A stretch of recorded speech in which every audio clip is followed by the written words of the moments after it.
সালামু আলাইকুম। প্রিয় দর্শক, অন্য মঞ্চের আলোচনায় আপনাদের সকলকে আমন্ত্রণ জানাচ্ছি। আজ আমাদের সঙ্গে অতিথি হিসেবে আছেন। নমস্কার, আমি তরুণ ঘোষ।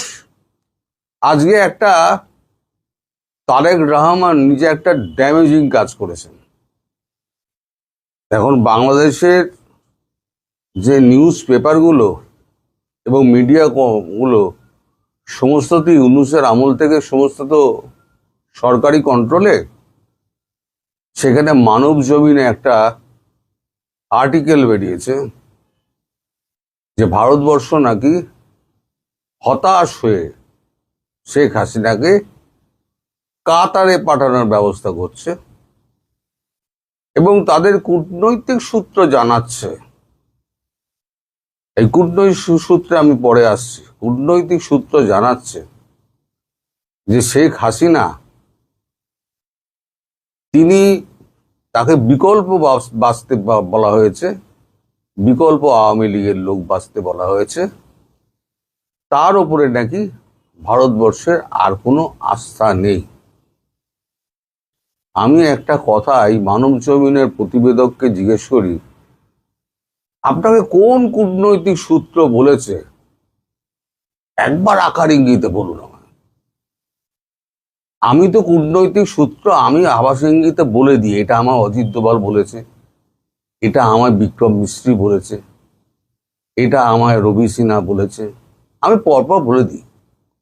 কোনটা সিদ্দিকুল্লাহ চৌধুরী বলেছে, কোনটা আমাদের আসাদুদ্দিন বলেছে, সবই আমি বলে দিই। কিন্তু আপনাদের এই যে খেলা না, কূটনৈতিক সূত্রে জানা গিয়েছে, আরো জানা গিয়েছে, এই সমস্ত খেলে আপনারা যেটা করতে চাইছেন সেটা হচ্ছে আওয়ামী লীগের মনোবলটা ভাঙতে চাইছেন। এটা ঠিক, আওয়ামী লীগের অনেক নেতাকর্মী দেশের বাইরে চলে গেছেন, কর্মী নয় নেতারা। কত নেতা গেছেন? 200, 500, ধরে নিলাম 1000, 5000, 10,000। আওয়ামী লীগের সমর্থক কত? অন্তত 5 কোটি। তারা তো দেশের মধ্যেই আছে। আসলে তাদের আটকাবার জন্য আপনারা যে সমস্ত ওই নিষিদ্ধকরণ ফরণ করে রেখে দিয়েছেন না, তাতে ব্যাপারটা কিন্তু ওই কেচে গন্ডুস হবে। এই যে আমি সকালবেলা দুপুরবেলা ভিডিওটাতে বলেছি যে আমি তারেক রহমান সম্পর্কে আপনাদের বলবো, সেটা হচ্ছে এইটা। তারেক রহমান আর ডোনাল্ড ট্রাম্পের মধ্যে খুব একটা তফাৎ নেই। ডোনাল্ড ট্রাম্প যেরকম ভুল বুঝিয়ে ভারতকে নিজে ক্ষমতায় এসে ভুলে গিয়েছেন, তার উপযুক্ত শাস্তি ডোনাল্ড ট্রাম্প এখন কড়ায় গন্ডায় বুঝে পাচ্ছেন। তারেক রহমান একই কাজ করেছেন। 10টা পয়েন্টে তিনি স্বীকার করে নিয়েছেন, তিনি সই করেছেন। সে পেপার রয়েছে ভারতের হাতে, সময় মতো দেখানো হবে। আমি দেখাবো আপনাদের, আমি কথা দিচ্ছি, আমি আপনাদের দেখাবো। আর কেউ পারুক না পারুক, না পারলে তখন আপনারা বলবেন, সময় আসুক, এখনই নয়। এখন ওনাকে সর্বোচ্চ সম্মান দেওয়ার জন্য ভারতবর্ষের এখান থেকে বিদেশমন্ত্রী, দ্বিতীয় যিনি ক্ষমতাবান ব্যক্তি কেন্দ্রীয় সরকারের, তিনি তার মায়ের শোক প্রকাশ করতে তিনি ঢাকায় গিয়ে তার সঙ্গে দেখা করেছিলেন, পরিবারের সঙ্গে কথাও বলেছেন। আমরা দুধ পাঠাতে পারতাম, প্রণয় বার্মাকে পাঠাতে পারতাম ফুলের তোড়া দিয়ে, পাঠাইনি। কিন্তু আমরা স্বীকৃতি দিয়েছিলাম যে তোমার কথাকে আমরা স্বীকৃতি দিচ্ছি। উনি কি করলেন? এই পার্লামেন্ট যখন শুরু হলো তার আগে উনি বলেছিলেন যে পার্লামেন্টে যে সমস্ত বিলগুলো উঠবে না অধ্যাদেশ উঠবে না, সেগুলো অটোমেটিক্যালি বাতিল। এই যে সালাউদ্দিন, তিনি এখন ডিফ্যাক্টো প্রধানমন্ত্রী, আর প্রধানমন্ত্রী তিনি ইতিউতি সিনেমা নাটক পাটক দেখে বেড়ান, সেও বেড়ান, তিনি তার ব্যাপার, তার পরিবারের লোককে নিয়ে বেড়ান। কিন্তু এই সালাউদ্দিনকে দিয়ে তিনি বকলমে যে কাজগুলো করাচ্ছেন, সালাউদ্দিন হয়ে যাবে বিবেক। বিবেকের মৃত্যু যেমন হয়, ওই বিবেক সালাউদ্দিন তিনি আওয়ামী লীগকে নিষিদ্ধ করলেন এবং হাসিনার বিচার ব্যবস্থার শাস্তির আওতার মধ্যেও আনলেন। সব পার্লামেন্টের বিলের মধ্যে এসছে, বিলটা তো উত্থাপিত হয়েছে, তাতেও ভারত চটেছে। আজকে মানব জমিনে যে খবরটা বেরিয়েছে সেটা একেবারে ড্যামেজিং খবর। আপনারা নিশ্চয়ই জানেন, আপনাদের দেশেও হয়, প্রধানমন্ত্রী একটা প্রেস উইং থাকে, যেমন আমাদের রাজ্যের মুখ্যমন্ত্রীদের প্রেস উইং থাকে। সমস্ত প্রয়োজনীয় দেশ বিদেশের সমস্ত প্রয়োজনীয় খবর যেগুলো বেরোচ্ছে, ডিপার্টমেন্টাল মন্ত্রীদের কাছে যায় ফাইল করে, এবং প্রধানমন্ত্রীর কাছে উল্লেখযোগ্য খবরগুলো যায় যেগুলো ভারতের স্বার্থ নিহিত রয়েছে। এই মানব জমিনের যে পত্রিকার যে কলম, তার অনুবাদ, আক্ষরিক অনুবাদ প্রধানমন্ত্রীর দপ্তরে পাঠানো হয়েছিল। প্রধানমন্ত্রীর প্রিন্সিপাল সেক্রেটারি তিনি জানিয়েছেন রণধীর জয়সওয়ালকে যে সময় মতো গ্রিন সিগন্যাল দিলে আপনি এর একটা কড়া জবাব দেবেন। গ্রিন সিগন্যাল দিলে, প্রধানমন্ত্রী গ্রিন সিগন্যাল দিলে, তার মানে 180 ডিগ্রি ঘুরে গেছে কিন্তু ভারত।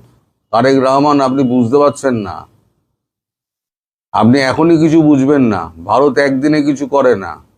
আপনি যে প্রচেষ্টাটা করছেন না, আওয়ামী লীগের মানুষের মন থেকে শেখ হাসিনাকে মুছে ফেলার যে অপচেষ্টা আপনার, আওয়ামী লীগকে দেশ থেকে ভুলিয়ে দেওয়ার যে অপচেষ্টা আপনার, হাসিনাকে ভুলিয়ে দেওয়ার যে অপচেষ্টা আপনার, এবং ভারতের সঙ্গে হাসিনার একটা দূরত্ব সৃষ্টি করার অপচেষ্টা আপনার, সব কথা কিন্তু আপনার ওই পশ্চাৎ দেশে খুঁজে, এরকম কাগজের রোল গুঁজে আপনার পশ্চাৎ দেশে ঢুকিয়ে দেওয়া হবে। একদিনে ভারত করবে না, ভারত সময় নেবে। ট্রাম্পের মতো ব্যক্তিকে, পাগলকে পায়ে ধরতে সময় নিয়েছে। অনেক অপমান ট্রাম্প করেছে। প্রধানমন্ত্রী মোদী কিন্তু একটা কথা বলেননি, উনি নীরবে কাজ করে যান।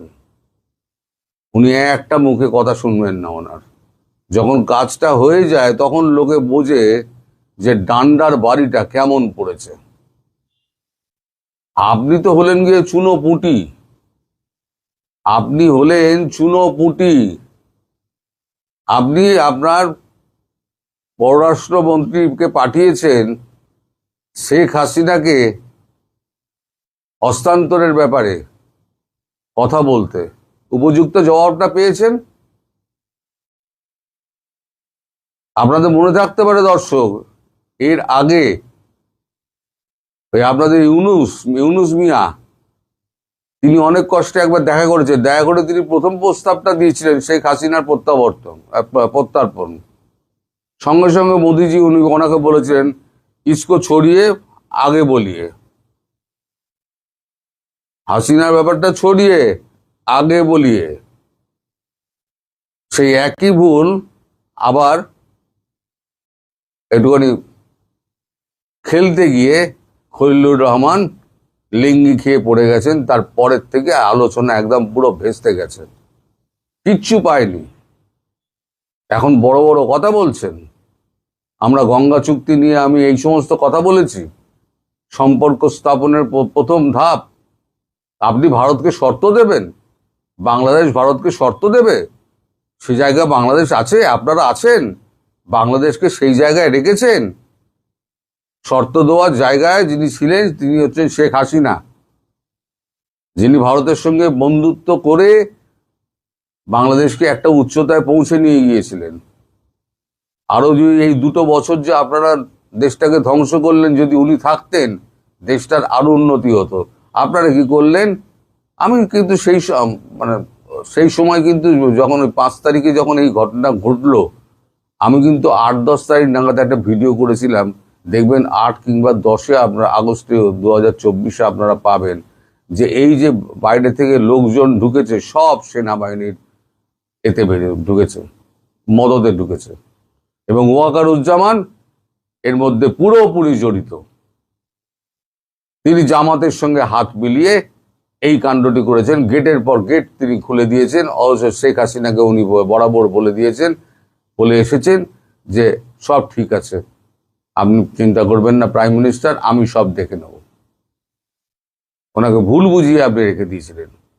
আজকে সব আস্তে আস্তে পরিষ্কার হচ্ছে। তখন মানুষ বিশ্বাস করেনি আমার কথা, এখন মানুষ কিন্তু বিশ্বাস করছে, কারণ আস্তে আস্তে এগুলো প্রকাশ পাচ্ছে। আজকে আমি যেটা বললাম যে আপনার ওই কাগজ, 10 পয়েন্টের কাগজ, আমি নিজে দেখাবো, সময় আসুক, নিজে দেখাবো, স্ক্যান করে করে তুলে দেবো। দরকার ছবি ঝাপসা হবে, অন্য ক্যামেরায় আমি করব, আমার ছবি ঝাপসা হোক, কাগজ যেন স্পষ্ট, আর আপনাদের সই যেমন তারেক রহমানের সই, খলিলুর রহমানের সই যেন স্পষ্ট দেখা যায়। আমি বড় করে করে করে দেখাবো,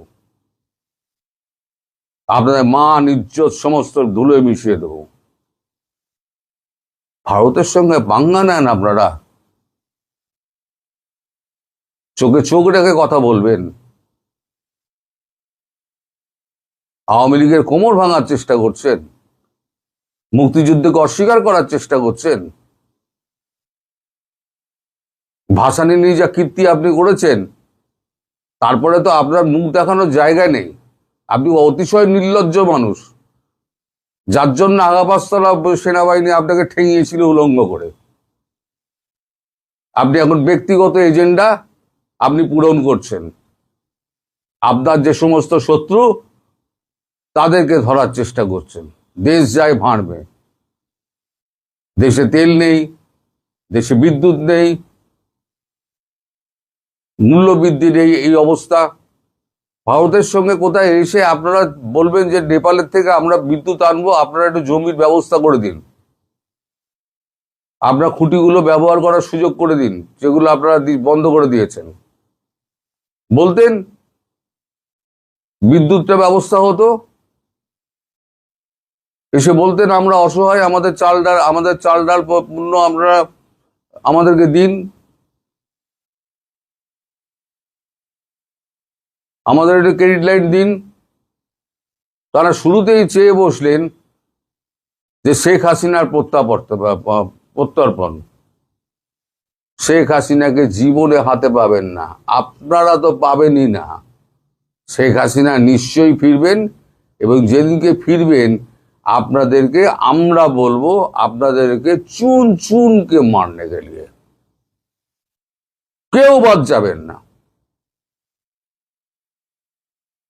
চুন চুনকে মারেঙ্গে। উনি যদি না মারেন ভারত মারবে, চুন চুনকে মারবে। আপনাদের শয়তানির না আগা 5 তলা সমস্ত চামড়া ছাড়ানো হবে। আজ অনেক কটু কথা বললাম দর্শক, কিন্তু না বলে উপায় ছিল না। এই মানব জমিনকে দিয়ে যে রিপোর্টটি করিয়েছে, সেই রিপোর্টটি দেখার পর প্রধানমন্ত্রী চুপ করে আছেন, তিনি যা করার ভেতরে ভেতরে করবেন।